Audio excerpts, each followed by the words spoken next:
When Margaret Holloway's body was discovered in her home on March 14th, 2019, she had been dead for approximately 3 days. The cause of death was listed as natural cardiac arrest.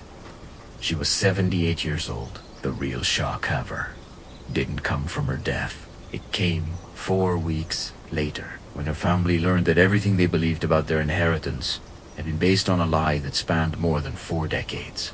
By the time the truth emerged, 3 of Margaret's children had already hired separate attorneys. 2 hadn't spoken in years. And one person who attended the funeral but stood quietly in the back would walk away with nearly everything. This is the story of how an inheritance didn't just divide a family's assets, it divided their understanding of reality itself. Let's go back to the beginning. Margaret Holloway lived in Richfield, Connecticut, in a colonial-style house she and her late husband purchased in 1976 for $62,000. By the time of her death, the property was valued at $1.4 million. She also owned a modest investment portfolio worth approximately $800,000, a paid-off Toyota, and various personal effects including jewelry, furniture, and several pieces of art her husband had collected. Total estate value, just over $2.3 million.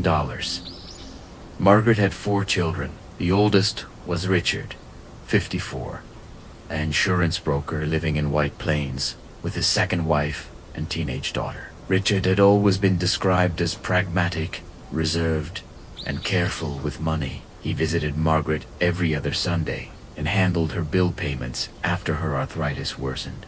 Tenkame, Anne, 51, a former schoolteacher who had retired early, took care for her own mother. Anne lived 20 minutes away and spoke to Margaret on the phone nearly every day. She organized Margaret's medications, drove her to doctor's appointments, and spent holidays at the house coordinating meals. Third was David, 48, a contractor who had struggled with alcohol in his 20s, but had been sober for over a decade.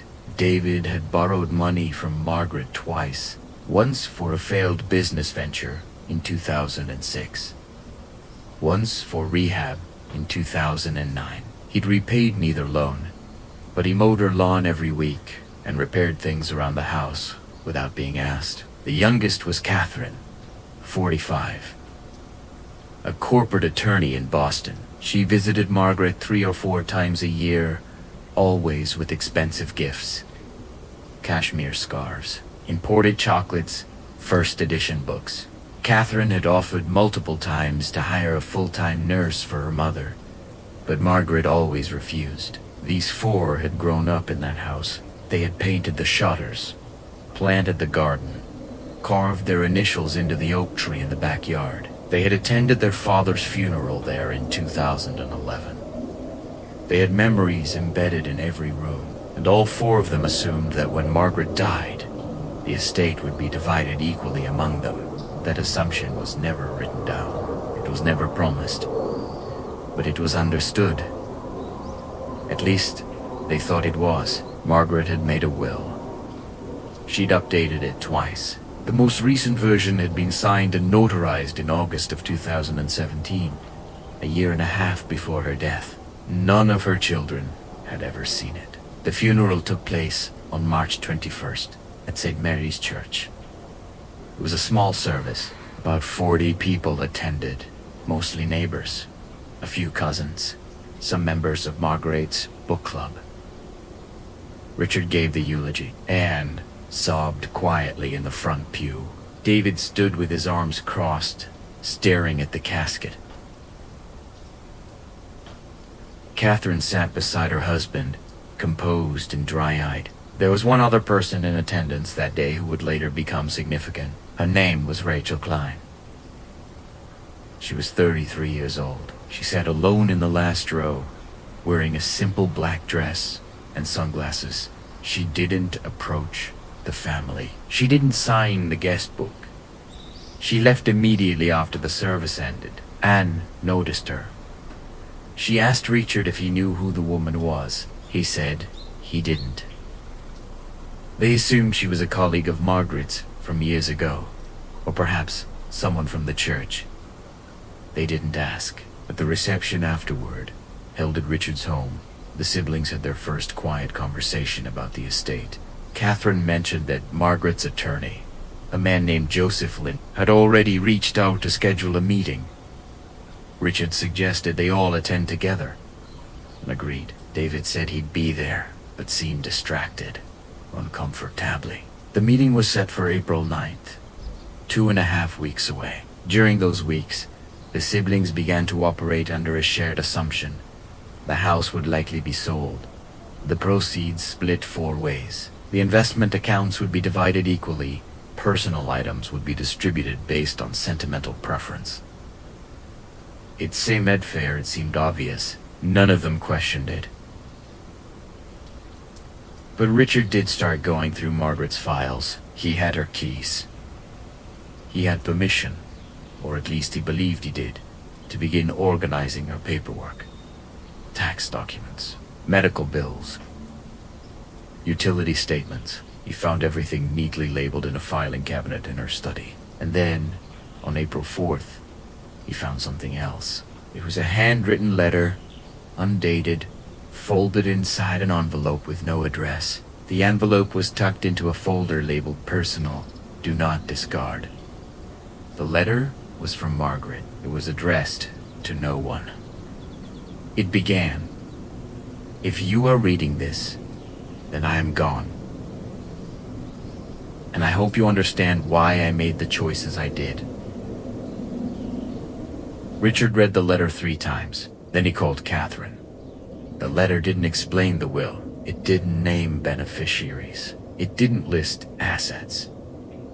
What it did contain were 2 sentences that made Richard's hands shake as he held the phone. "There are truths I kept hidden because I believed silence would protect you. But inheritance has a way of forcing buried things into the light, and I am sorry for what you may learn."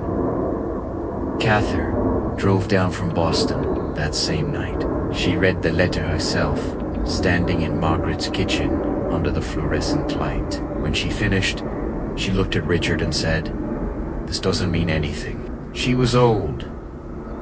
She was sentimental. People write cryptic things when they think about death.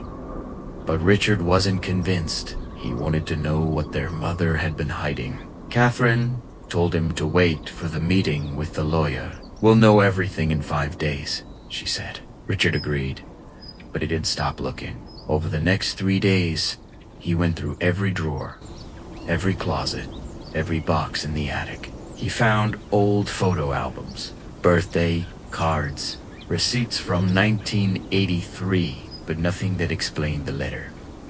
Then, on April 7th, he found the lockbox. It was in the back of Margaret's bedroom closet, behind a stack of blankets, a small fireproof safe, about the size of a shoebox, with a 4-digit combination lock. Richard tried Margaret's birthday, her wedding anniversary, the year the house was purchased. Nothing worked. He called Anne. She suggested trying their father's birthday. That didn't work either. David proposed they just pry it open, but Catherine, who had stayed in town, said absolutely not. "If there's something in there, Mom wanted protected. We're not breaking into it before we even know what the will says." Richard reluctantly agreed to wait, but the existence of that lockbox changed the atmosphere in the house. It became the center of unspoken tension. What was inside? Why had Margaret locked it? And why hadn't she left the combination anywhere they could find? If stories like this interest you, subscribing helps you catch the next one. On April 9th, all 4 siblings sat in the office of Joseph Lindgren, the estate attorney, in a conference room that smelled like coffee and old carpet. Lindgren was in his mid-60s, balding, with wire-rimmed glasses and a calm, practiced demeanor. He opened a folder, withdrew a document, and placed it on the table. "This is your mother's last will and testament," he said, "signed and witnessed on August 4th, 2017. He slid copies across the table to each of them. Richard was the first to start reading and leaned over his shoulder. Catherine put on her reading glasses. David stared at the paper without moving. The first few pages were standard language. Executor designation. Funeral arrangements already followed. Debts and taxes to be paid from the estate. Then came the distribution of assets. And that's where everything stopped making sense. The house, the investment accounts, and all financial assets were not divided for ways. They were not divided at all. According to the will, the entirety of Margaret Holloway's estate, with the exception of a few personal items specifically bequeathed to her children, was to be transferred to a living trust. The trust had been established in 2016. Its sole beneficiary was named in a separate sealed document to be disclosed only upon Margaret's death. The trustee was Joseph Lindgren himself. Richard looked up from the paper. What does this mean? Lindgren folded his hands. It means your mother placed her assets into a trust structure. The identity of the beneficiary is currently sealed, per her instructions. Sealed. Anne's voice cracked. Why would she seal it? That was her decision. Lindgren, Seed, the document will be disclosed today, but I wanted you to understand the structure first. Catherine leaned forward. So, none of this goes to us directly? Correct. Then who does it go to? Lindgren paused. Then he reached into his folder and withdrew a second document. This one was in a sealed envelope, marked with Margaret's signature across the flap. He opened it carefully. Inside was a single page. He read it silently first. Then he looked up at the four siblings, and for the first time, his calm demeanor faltered. The sole beneficiary of your mother's estate, aside slowly, is Rachel Ann Klein. Silence. Richard blinked. Who? Rachel Ann Klein Lindgren, born May 12th, 1986. Anne shook her head. I don't know anyone by that name. David frowned. Is that a cousin or something? Catherine's face had gone pale. She was staring at the document in Lindgren's hand. How old did you say she was? 33. And when was she born? May 12th, 1986. Catherine did the math in her head. Then she looked at her brothers and sister. That's 7 months after Dad's heart surgery. Richard's jaw tightened. What are you saying? I'm saying Mom would have been 45. Still capable of stop. Anne stood up.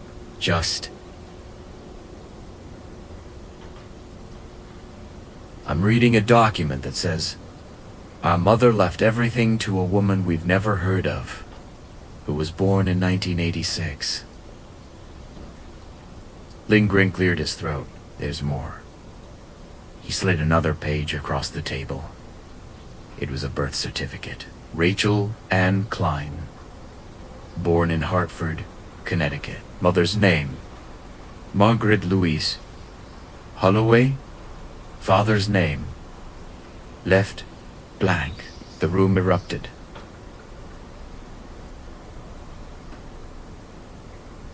Annette started crying. David stood and walked to the window, his hands in his hair. Richard stared at the birth certificate like it was written in another language. Catherine, the only one who remained seated, picked up the paper and examined it closely. This is real, she said quietly. It's a certified copy, Lindgren confirmed. Where is she? Richard's voice was hoarse. I have contact information for Miss Klein. She's been made aware of the will. She's requested privacy during this time, but she's willing to meet with you if you'd like. If we'd like. David turned around. Our mother had a secret child and left her entire estate to her. And you're asking if we'd asterisk? Like asterisk to meet? I understand this is shocking. Anne was shaking. This is impossible. I would have known. I was 20 years old in 1986. I was living at home. I would have seen asterisk. She wasn't living at home. Cather interrupted. Anne turned to her. What? In 1986, Mom went to stay with Aunt Patricia for a few months. Don't you remember? She said Aunt Patricia was sick and needed help. Richard's eyes widened. In Rhode Island. Yes. She was gone from March to October. Catherine nodded. I remember because I had just started college. I thought it was strange that she left Dad alone that long, but I didn't question it. Anne sat down slowly. She was pregnant. She gave birth, Catherine said, and then she gave the baby up. But she didn't give her up, Richard said bitterly. She kept track of her, and she left her everything. Lindgren interjected gently. There are additional documents that may provide context. Your mother left letters. One for each of you. He produced 4 envelopes, each labeled with a name. No one reached for them. Finally, Catherine took hers. Then Richard, then Anne. David was the last. They opened them in silence. Margaret's letter to Richard was 2 pages, handwritten in her careful script. Asterisk. Asterisk. Richard. Asterisk. Asterisk. Asterisk. Asterisk. You were always the one who wanted things to make sense.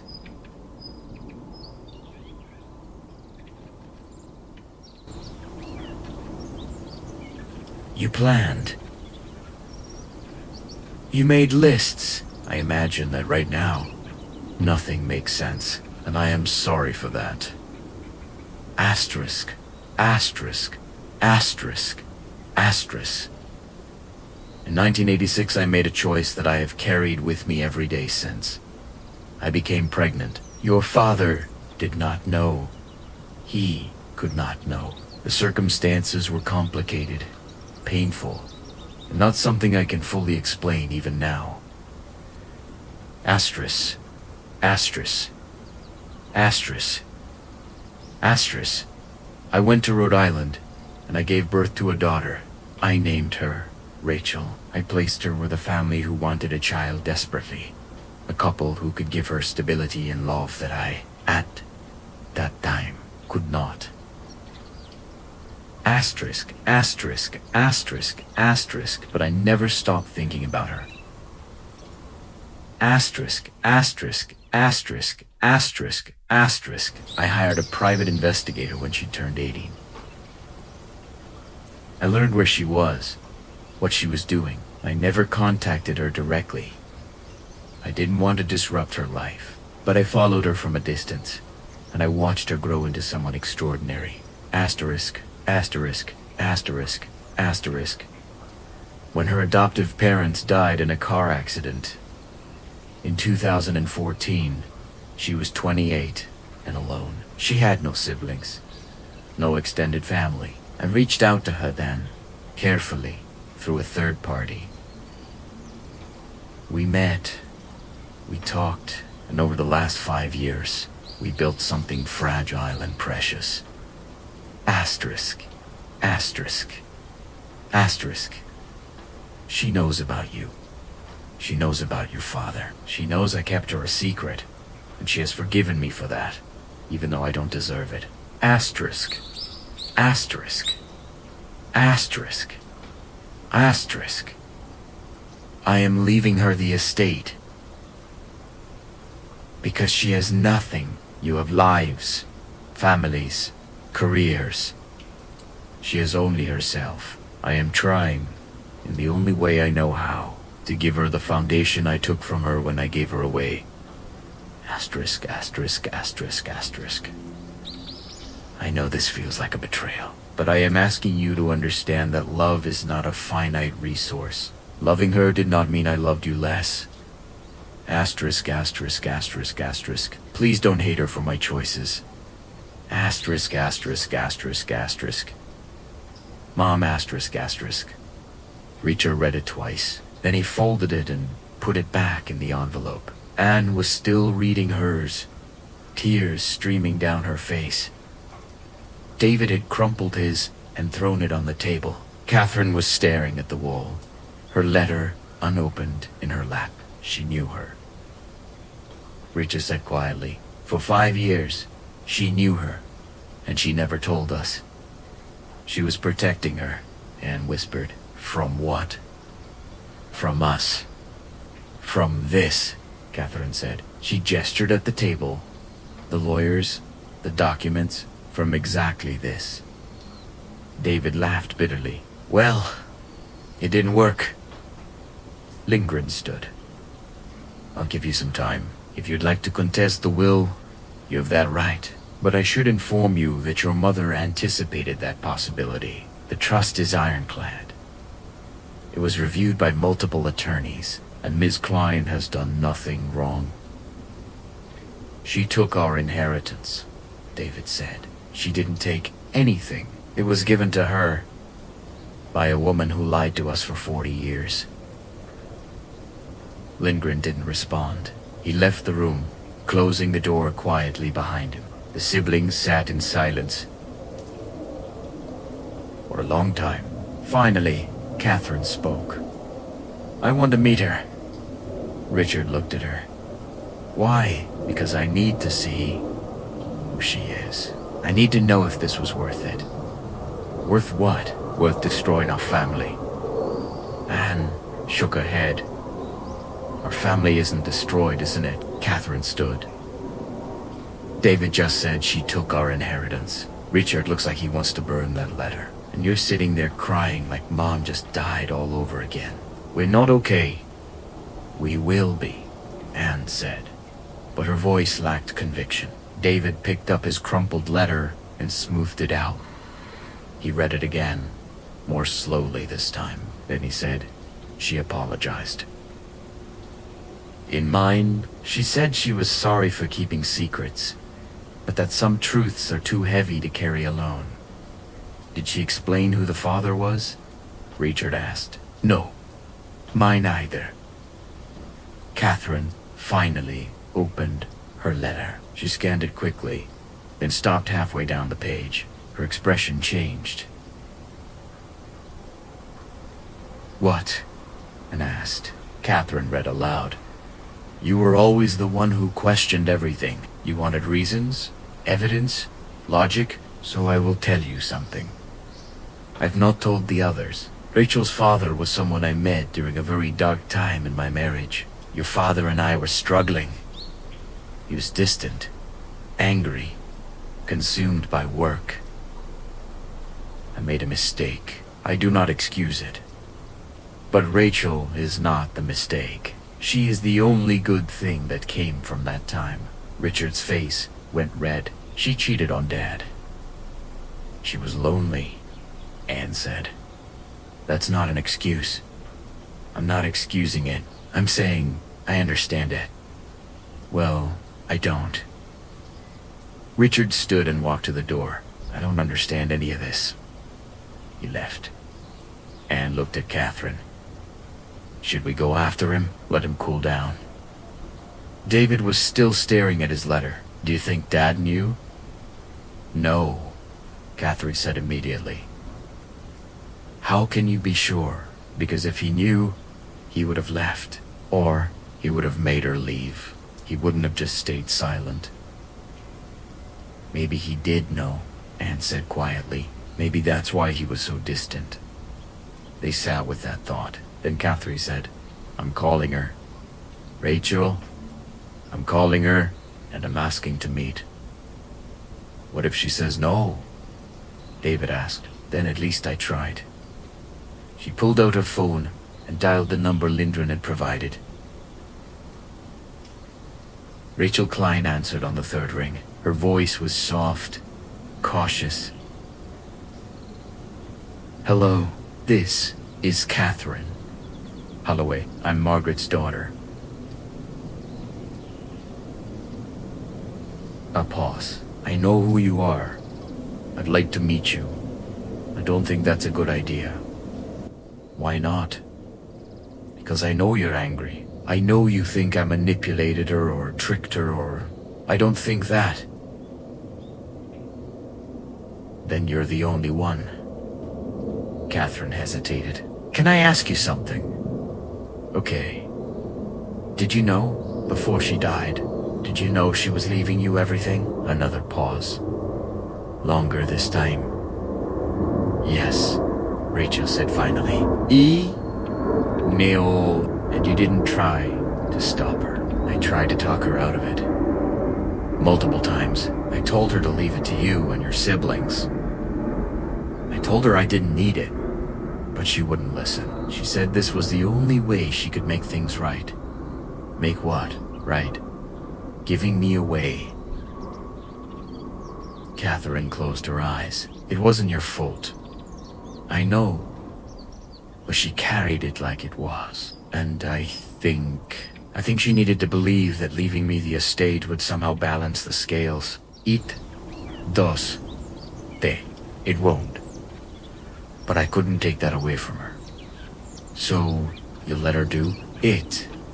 Yes. Even knowing it would destroy her other children's relationship with her memory. Wretch's voice broke slightly. I didn't know what else to do. Catherine exhaled. I want to meet you. Not to fight. Not to contest the will. I need to see you. I need to know who my mother spent 5 years with while we thought she was just getting old and forgetful. All right, Rachel said quietly. When? Tomorrow. There's a coffee shop near the house. Reachfield Resteri. Do you know it? I'll find it. 2:00. I'll be there. Catherine hung up. Anne and David were both staring at her. Well, Anne asked. She's meeting me tomorrow. Just you, unless you want to come. Anne shook her head. David said nothing. Catherine gathered her things. I'm going to the house. I need to see if I can open that lockbox. Why? David asked. Because if Mom kept secrets this big, I want to know what else she was hiding. Catherine went to Margaret's house alone. She stood in the bedroom, staring at the small fireproof safe. She tried every combination she could think of. Birthdays, anniversaries, addresses, phone numbers. Nothing. Then, on impulse, she tried 0512, May 12th. Rachel's birthday. The lock clicked open. Inside the box were 3 items. The first was a photograph. It showed Margaret, much younger, maybe 46 or 47, holding a newborn baby wrapped in a pink blanket. She was sitting in a hospital bed. Her face was exhausted, but she was smiling. The second was a bracelet, a delicate silver chain with a small engraved charm that read, Rachel Ann, May 12th, 1986. The third was a stack of letters, bound with a rubber band. Catherine pulled them out and saw that they were addressed to Rachel, written in Margaret's handwriting, but never sent. There were dozens of them. She sat on the floor and began to read. Asterisk. Asterisk. March 1987. Asterisk. Asterisk. Asterisk. Asterisk. My darling Rachel. Asterisk. Asterisk. Asterisk. Asterisk. Asterisk. You are almost 1 year old now. I wonder if you've started walking. I wonder if you laugh when someone tickles your feet, the way Richard did. I will never know these things, and that is the price I chose to pay. Asterisk, asterisk, asterisk, asterisk. September 1992. Asterisk, asterisk, asterisk. Asterisk, you are 6. You are starting school. I imagine you with a backpack too big for your shoulders. Nervous and excited. I hope your mother packed your lunch with care. I hope she knows how lucky she is. Asterisk, asterisk, asterisk, asterisk. June 2003. Asterisk, asterisk, asterisk, asterisk. You graduated high school today. I hired someone to attend the ceremony and take pictures. You wore a blue dress. You smiled for the camera. You looked so much like me at that age that it hurt to see the photos. Asterisk, asterisk, asterisk, asterisk, I am proud of you. I will always be proud of you, even if you never know I exist. Asterisk. Asterisk. Catherine read letter after letter, each one a small window into a secret life. Her mother had lived alongside the one Catherine had always known. By the time she finished, it was dark outside. She sat in the silence of her mother's bedroom, surrounded by evidence of a love so deep and so hidden that it had shaped 40 years of Margaret's life without anyone noticing. And Catherine realized something. Her mother hadn't been distant or forgetful or detached in her final years. She had been grieving. Grieving the daughter she gave away. Grieving the choice she made. Grieving the family she could never fully have. And when Rachel's adoptive parents died, Margaret had seen a chance to stop grieving. She had taken it, even if it meant sacrificing the illusion of fairness, even if it meant her other children would hate her. Catherine put the letters back in the lockbox she closed to Taliana, and she left the house. The next day, Catherine arrived at Ridgefield Rostory 15 minutes early. She ordered a black coffee and sat at a corner table, watching the door. At exactly 2 o'clock, Rachel walked in. She was tall, with dark hair pulled into a low ponytail. She wore jeans and a gray sweater. She looked nervous. Catherine stood. Rachel approached slowly. Catherine? Yes. Thank you for coming. They sat down across from each other. For a moment, neither spoke. Then Catherine said, "You look like her." Rachel's eyes filled with tears. People used to say I looked like my mother, my adoptive mother. But I never saw it. Now I know why. I found the lockbox. Rachel's breath caught. What was inside? Letters. Dozens of them. She wrote to you for years. She never sent them, but she wrote them.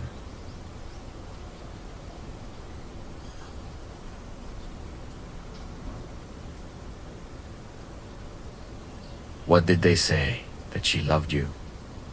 That she thought about you every day? That she was sorry? Rachel covered her mouth with a hand, trying not to cry.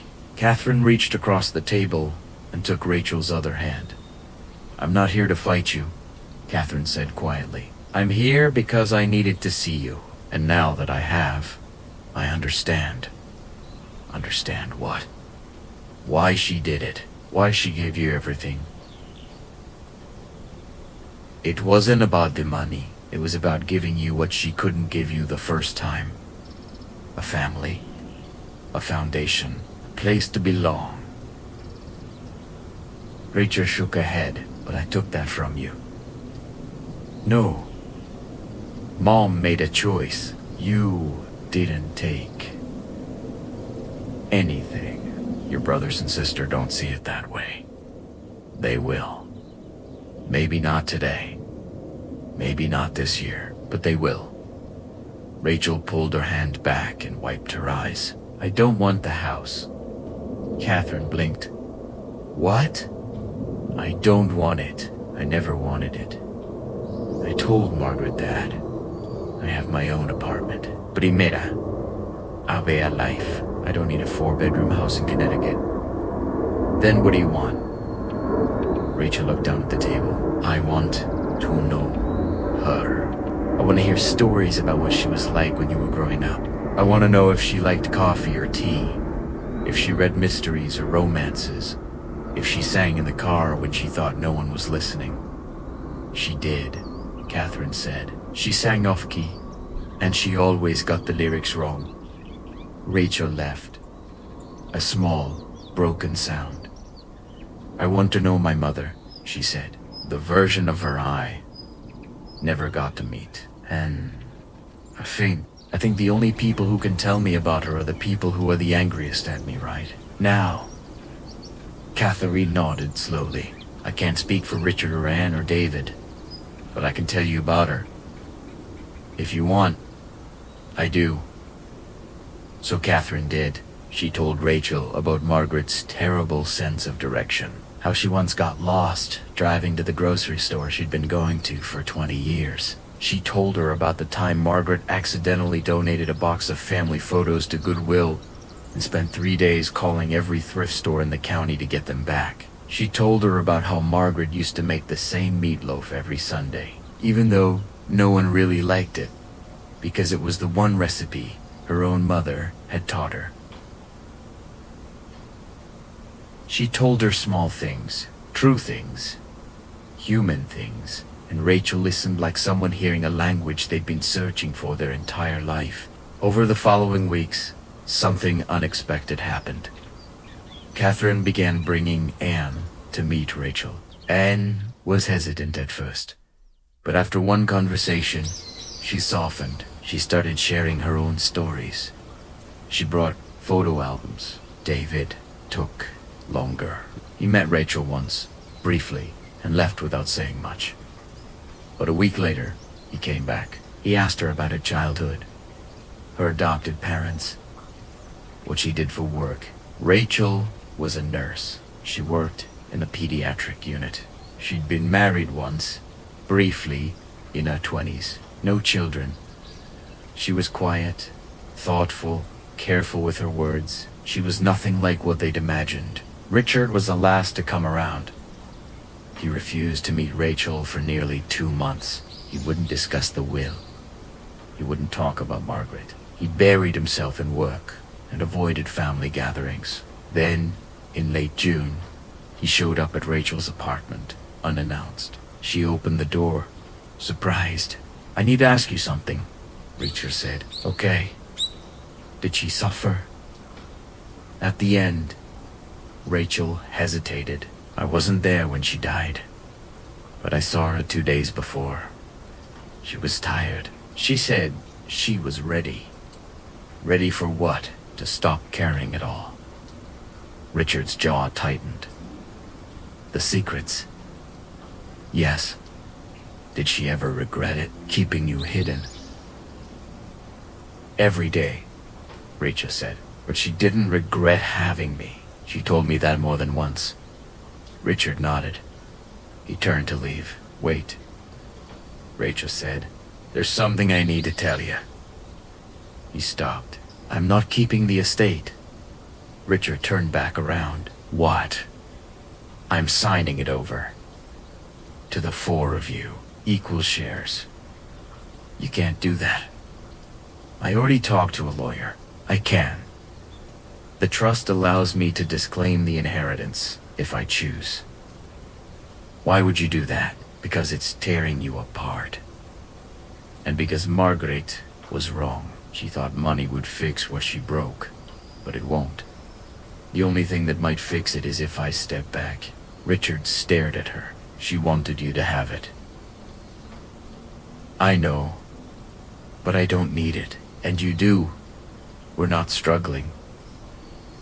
I don't mean financially. I mean, you need to feel like you matter to her. And as long as I have the estate, you won't. Richard was silent for a long time. Then he said, keep it. Rachel blinked. What? Keep it. Or donate it. Or sell it. And travel the world. I don't care. But don't give it back to us because you think it'll make us feel better. Mom made her choice. Honor it. But you're her daughter. Richard said quietly. You're our sister, whether we like it or not. And maybe that's what she was trying to tell us. That family isn't just blood, it's choice. She chose you. And I think we should too. He left before Rachel could respond. By the end of the summer, the 4 siblings and Rachel had reached an uneasy truce. Rachel kept the estate, but set up a foundation in Margaret's name, funding pediatric health programs. She invited Richard, Anne, David, and Catherine to serve on the board. So, the money went into the foundation. Margaret's personal items were divided among the 5 of them. Rachel got the letters from the lockbox. Catherine got the photos of Margaret holding newborn Rachel. Anne got Marguerite's wedding ring. David got the oak tree in the backyard. He had it carefully removed and replanted in his own yard. Richard got the will. It framed Italiano, not as a monument to betrayal, but as a reminder that people are more complicated than they appear. 3 years later, on what would have been Margaret's 81st birthday, the 5 of them gathered at the grave. They brought flowers. They stood in silence for a while. Then Annie sighed. I forgive her. David nodded. So do I. Catherine looked at Rachel. Rachel thought about it. I don't think she needed my forgiveness. I think she needed to forgive herself.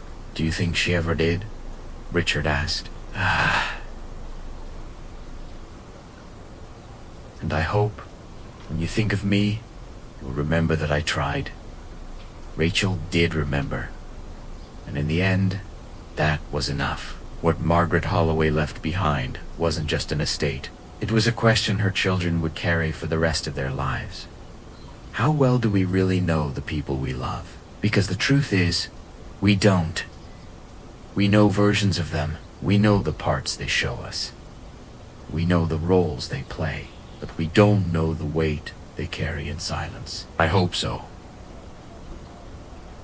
They stood together, 5 people bound by a woman who had loved them all in different, complicated, imperfect ways. And as they left the cemetery, walking in a quiet line back to their cars, Rachel thought about something Margaret had said to her during one of their last conversations. Inheritance isn't about money, Margaret had whispered. It's about what you leave behind in people's hearts. We don't know the choices they make in the dark. We don't know the love they give to people we'll never meet. Margaret spent 40 years hiding a daughter. Not out of shame, not out of cruelty, but out of a desperate, impossible hope that she could protect everyone from the truth she couldn't. Some truths are too big to stay buried, and some inheritances don't divide money. They divide reality itself.